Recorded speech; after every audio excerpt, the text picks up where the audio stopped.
Hi, welcome to the Marketing Update. I'm Mike Volpe. I'm Dan Lyons. We're happy to join you again. We tried the Google Hangout last week. I think it was the idea of doing it live was really cool, but the audio and the video was terrible. Oh, like really? the recording, Yeah, the way yeah, I yeah. watched it, it was painful for me to watch. Yes, it was so blurry, it was terrible. So trying something new this week, should have higher quality. And yeah, so let's just dive right in. So this first article, we were just joking about this. So Microsoft's social network, social, so.cl, got a new user interface and an imaging app and a meme creator. Right. All kinds of awesome stuff. But it begs the then question. I asked you, I was like, have you heard of this thing? Yeah, exactly. And you were like, Microsoft no. had a social network? Right. I didn't know. Yeah, exactly. Yeah. Right. And, and our producer Desmond was like, before putting this here, had you heard of this? He was like, no. So, and we represent, different sort of age groups, right? And so none of us have heard of it. Right. But maybe the social network you haven't heard of is actually like the hot thing. That's the like thing, the next generation of nobody social belongs networks. to it. That's why it's so good. It's so exclusive. Nobody belongs to it. Just us. It's so good. Yeah. Yes. Well, that was Google Plus's big claim to fame for a while. Like it was. Or Path, right? Yeah. Path. But I mean, yeah. Although, I think there's some different use cases for Path. Like Path, you can kind of use it yourself as like a journal, and there's still some value there. It's a little different. But I felt like for a while it was Google Plus, like no one used it, and then it was 92% dorky techie dudes. Right. Or marketers that were trying to like experiment with it. Yeah. And now, I don't know. Maybe we'll see. I don't use it much. I use it a little bit. I actually think the functionality is better than any of the other networks out there. Yeah.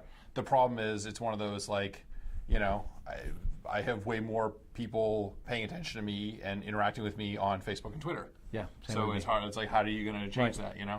Tell them all come over to Yeah, it doesn't work. Right. Yeah. They're there. You got to go where the people are. Right? So, yeah, exactly. Yeah. Okay. Yeah. So interesting. But they launched all this new stuff, and this one, to me, it's like wait and see. If people actually start to use it, then maybe as a marketer, you should dive in a little bit. I don't know. The other thing about this is like Microsoft has a lot of money.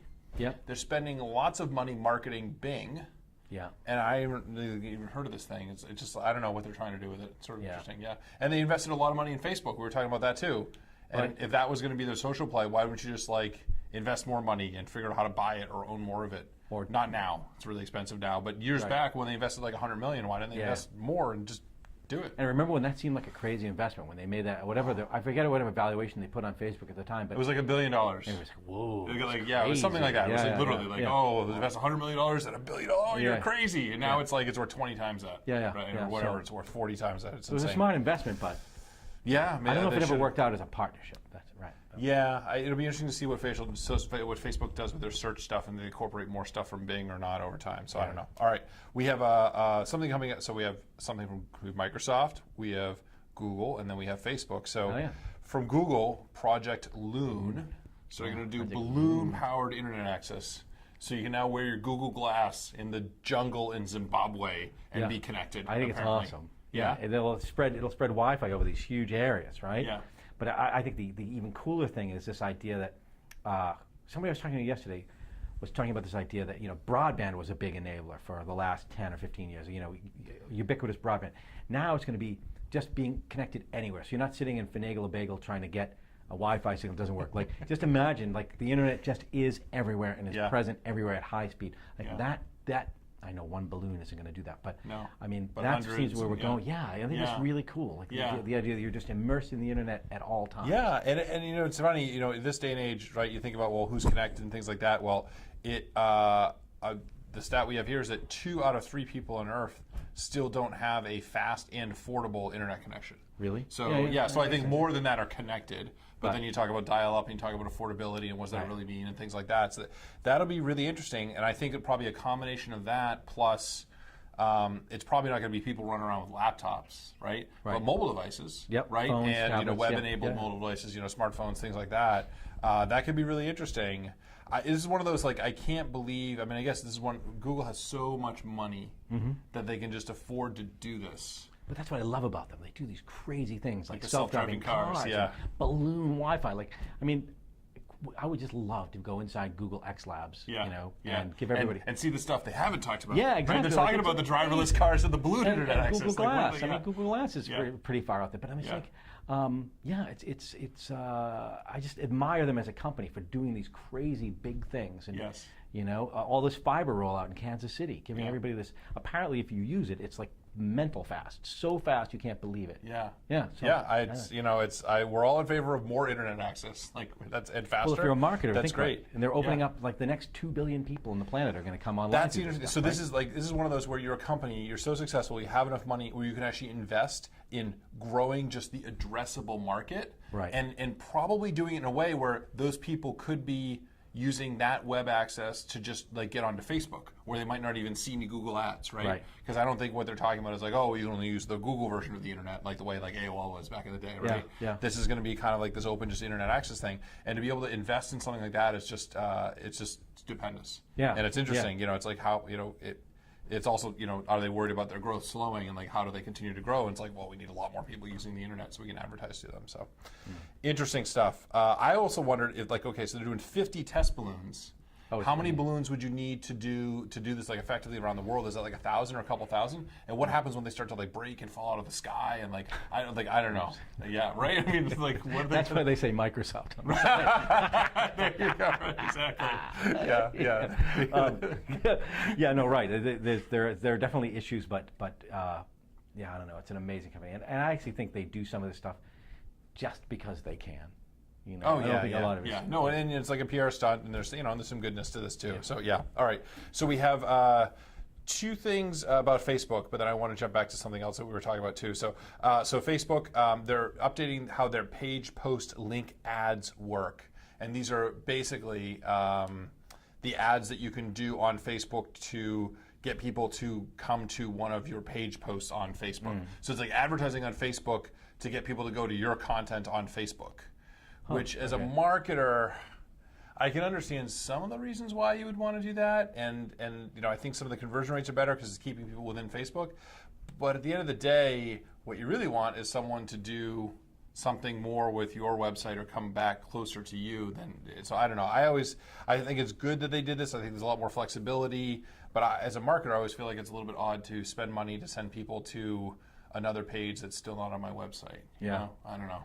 Or is it a two-step thing, and then from that page you're hoping they'll then leap to your website or something? I don't know. Well, but there's always like you always lose people at each step, right? So it's like, right. what are you willing to pay for that step above the step that you want? You know, yeah. I don't know. So, anyways, but the basically thing there is you know, in this week's blog post we've got if you're currently advertising on Facebook, you should dive in and just experiment with one or two of these and sort of see what the new stuff is and how it can help. The second thing from Facebook we have is that there's been a lot of talk about Facebook doing video ads. And coming actually relatively soon, but Mashable was saying that now it's actually been delayed until like the fall. They want to make sure they get it right, make sure the user experience is good. You mean running sort of commercials, video commercials on Facebook? Yeah. I don't know. God, it feels more and more intrusive though, doesn't it? I mean, even now, just with you see more and more filling up your feed. I don't know if I want to stop and watch a commercial. Well, maybe if it's funny, but. Yeah, but if it's funny, is it a commercial? I don't know. Yeah, exactly. Right. So and you're right. It's like they've gone from on mobile like no ads to now I feel like there's a lot of ads in the mobile. It takes up like a lot of the space when you're trying to scroll. And then like any screen in Facebook, there used to be like maybe one or two in the side. Now there's like some in the main feed. And there's like 4 on the side, and it's like buy your diet pills now, and just like it's a little bit of the Wild West out there. Exactly. You know? Yeah. Some of those ads are kind of out there. Yeah. Well, I remember several years ago, the story was, we're going to transform advertising, we're going to reinvent advertising, it's going to be targeted, it's going to be so intelligent and blah, blah, blah. And then I get these ads that are just, for solar panels or learn Spanish. Right. And they've all got like, not quite like a woman in a bikini, but almost. Right. Like, just like, really, Facebook? It's definitely, that's what you're showing me? it's like, definitely the lowest common denominator of ads. Either that or they really know me really well. So they really maybe it's more targeted than you think. They're targeted, seriously, they're targeted at like guys of a certain age. I have a friend in PR who gets the same ads, like the Spanish language ads. Yeah, he's my age. It's like, okay, what does it say about us? I don't know, man. Like, it's not good though. We should do a little thing with the whole marketing team and have everyone bring up their screen and see what ads they get. That would be really interesting to do. We should check that out. Yeah. I don't think I want to do that exercise. Yeah, no. Maybe the ads actually are targeted to you, but they're targeted to the real you, not the you that you think you are. Exactly. That's what it is. They've got my disc profile. Right. Yeah. They know me too well. Too well. Exactly. Yeah. My browsing history. I don't know what. Yeah. But right. It is kind of. They're cheesy. The ads are not. It's not. Yeah. The stuff in the main feed is different because those are more expensive. So it tends to be bigger brands. But yeah. All right. So There were a couple things I wanted to talk about, but the first thing was, so when we're talking about the whole Google Internet thing, we mentioned sort of the Google Glass. Yeah. So I just got invited in the Explorers program. I just got my invite where now I can purchase Google Glass. Oh, really? I did. Wow. I did. You're going to get them? I don't think I am. Really? So here's my theory. I felt super special because the whole thing you had to apply and tell them a reason why and why you thought it was cool, whatever. And then I get this tweet. So you made up something? You made up some tweet. reason why you thought it was cool? I actually do. Well, before seeing the actual product, what is your I thought the way I thought it worked in my head, I yeah. thought it was. I was like, wow, this is going to be super Okay. awesome, really cool. And I was so excited. They're like, oh, you're in the program. I was like, oh my God, why did they pick me? I'm nobody. Like, this is great. Now, we have an intern here who has Google Glass. He was but the just whole in. promise of the program was you were going to be first. You were going to be like one of the people to like get them first and be the first to experience it and be like so cool because you had them and no one else did. And once the intern has gonna them, leave them. I can't have them after the intern. He's going Like, to that's leave in the not fall. cool. He'll be gone. Then you'll be the only But one. everyone, all the everybody's stories seen- have already been written. he's- Like if I gave you a pair of Google Glass, I you still- would not be among the first journalists to like write about them, No. right? No, I know no, you're no, doing yeah. some stuff with them. Anyway, No, so do you you're think right, I should right. buy them? I would. I mean, You would? It was $1,500. Yeah, it's kind of, I don't know. That's a lot of money, but That's a you lot, know, I don't know, yeah. I don't know. It's kind of cool to see. I would do it just to see what they're like. Yeah. Well, because the intern wears them all the time. Scoble says he'll never take them off. In fact, I'm supposed to talk to him this week and ask Yeah. him about come up with some ideas for marketing implications for Google Glass. I don't know if there are any, but Yeah. I don't know. I think like, why not? All right, all right. You could always sell So them what on eBay, right? Well, Or you're so not allowed to. what I'm thinking, yeah, I don't know if you're allowed to or whatever. I don't know. So what I'm potentially thinking is that we, as a company, should purchase them. I like that But idea maybe I'll for actually everyone. register them under. Well, I don't know if we'll get it from everyone, but I can buy one pair. Yeah. But maybe as a company, we should purchase them. But but you have to link it to a Google account. But maybe we'll link it to your HubSpot Google account. Yeah. And then maybe you go down to New York or something like that. Oh, me? Really? Yeah. Awesome. Yeah. Well, because I know you're really into glass. Yeah. Yeah. I think it's probably I have to put them outside my regular I glasses. think It's a they're little weird. compatible. I think they're compatible. They're supposed to be. Yeah. I would. Maybe, all right, so maybe we'll figure that out. Maybe I get we'll to do go that. to New yeah. York too. Yeah. Really? Or San Francisco. Because you have to go pick them up in person. They have like a style, really?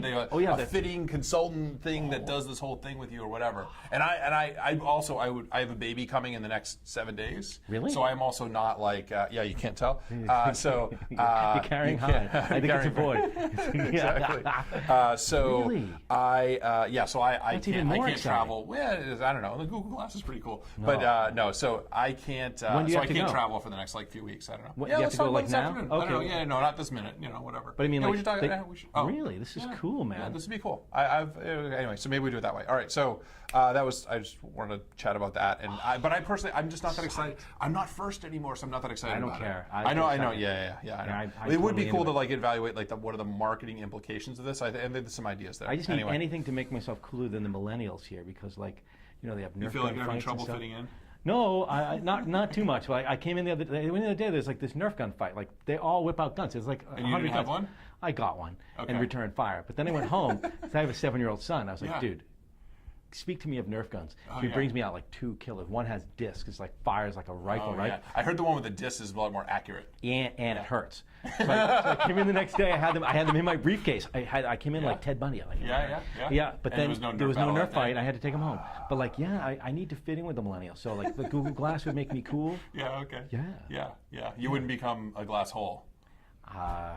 I might. It's borderline. I think I might become one of those guys. Because you've been I doing wouldn't the glass hole of the day Glass post on all day. Facebook. But yeah, that's right? really just envy. That's Yeah, driven by envy. I see. I'm making fun of those see, people, okay. but I secretly want to be one. Yeah, you really want to be one, yeah. There was a They guy- do look very stylish. There was there was a guy at a conference this week who had them on stage while he's being interviewed. And it's like, think about it. So why do you have those on a stage? If you have them on, you're not really paying attention to being interviewed. Yeah. And if you have them off, then why wear Well, them? maybe right? it's the next generation of like the whispering into the earpiece. Like their PR person could be like typing like what Yeah. they need to set, or sending it to them like Yeah. like your teleprompter. Or Yeah. but I think it's become this accessory now where you wear it just to show that you're hip and cool. Like the first people who bought iPhones. Remember when the iPhone came out and it cost $600? And if you had one, it was like, ooh. It's like, ooh, I got one of those I think things, it's kind yeah. of like, I think it's become sort of, you don't even have to turn it's them on. It's the techie version of like a Rolex. You could have it not even charged. You could walk Yeah. around them off. Yeah. Just Maybe there's a market for just like Fake they have ones. fake Gucci glass, they have fake Gucci bags. Can we they have give fake them out at Google Inbound? glass. We could give Yeah, out- we can launch that at Inbound. Yeah. fake. That was awesome. Yeah, that's perfect. Yeah, they're like like it. they're like $50, and they look just like them, but they don't do They anything. don't They do don't anything. no battery. There's nothing. They just say HubSpot all the time, Totally, right there. Yeah. Outside glass, I love it. That's a great awesome. idea. Yeah, we'll do that. All right, Okay. cool. So you just gave a talk here. We have biz talks at HubSpot, and sometimes employees, sometimes external people, whatever. And you just gave a talk here about just sort of the whole Fake Steve Jobs experience. Yeah.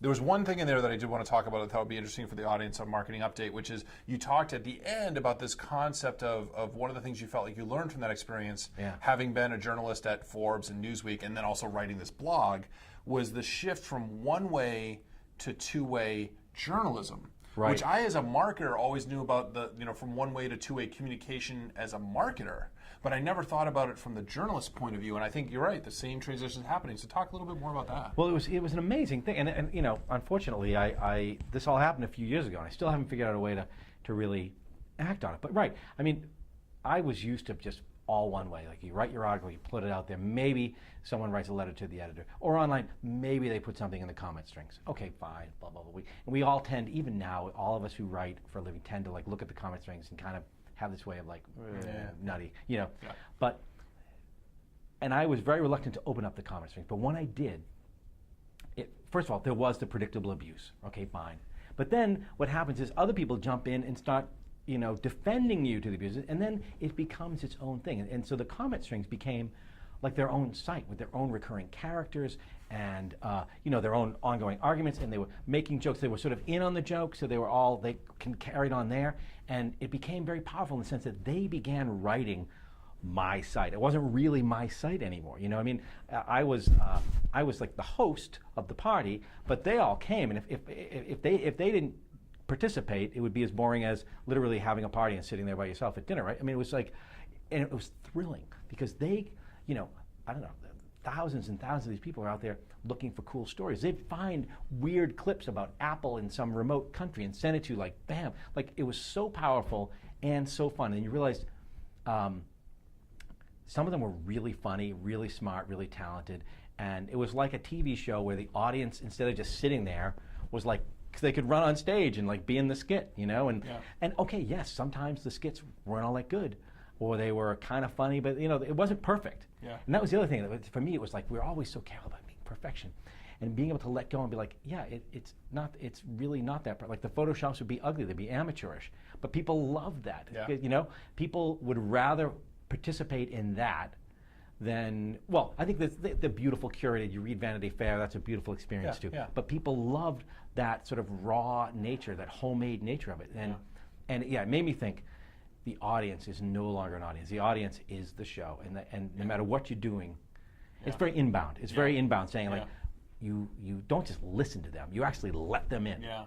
And the audience is the show. I think that's a quote from, wasn't that a quote? You said that was a quote from someone? Oh, no, Ariana Huffington has a famous line, self-expression is the new entertainment, which is why, right. Because you look at Huffington Post, there's 3,000, 4,000 comments on a story. What is that all about?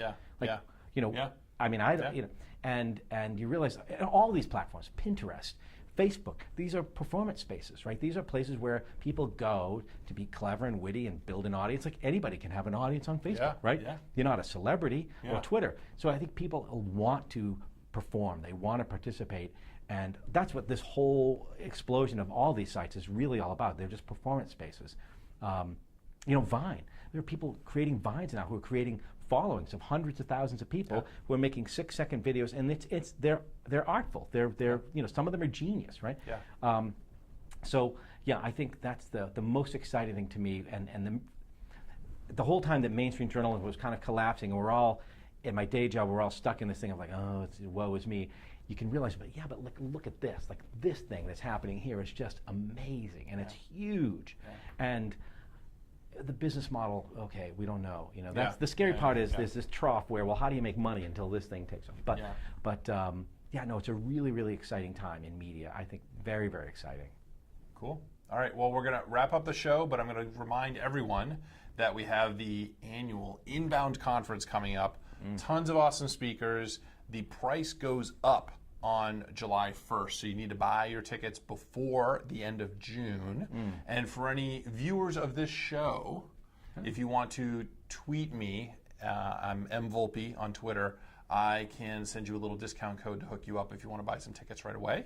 and that would be fantastic. And you're going to be giving your fake Steve Jobs talk. I'm going to talk about the press and dealing with the press. Okay. Sorry, you're doing a dealing with the press there. Yes. Yeah, and you can reach me on Real Dan Lyons at Twitter. Same deal, like coupons and. Oh, you're going to compete with me in the coupon code now, Dan. Oh boy. Oh, we're doubling the width of our reach. We're doubling the width of our reach. Yeah, but I mean, cool. I honestly, I looked at the people who are speaking. I think it's an amazing lineup of people. It really is, and I go to a lot of conferences. Oh, it's a really good lineup. And there's a couple coming that haven't. And there's some that we haven't even like announced yet that are fantastic. Yeah, really good speakers. I guarantee it will be the best speaker lineup, except for maybe like the TED conference. Like, I can't think of another one besides. And even like if you're a marketer, this is actually probably better than that one, right? Yeah. If you're a general person, maybe TED's better. But honestly, this is the best lineup of speakers. It is an insane lineup of speakers. It will be an awesome conference. Yeah. It'll be huge. Should be about 5,000 people. It's going to be great. So inbound.com is where you can check that stuff out and all of that. And let us know if you want a discount code. Buy your tickets before July 1st. You can buy them after, but you can save money if you buy them before. And we'll see all of you guys next week. Bye.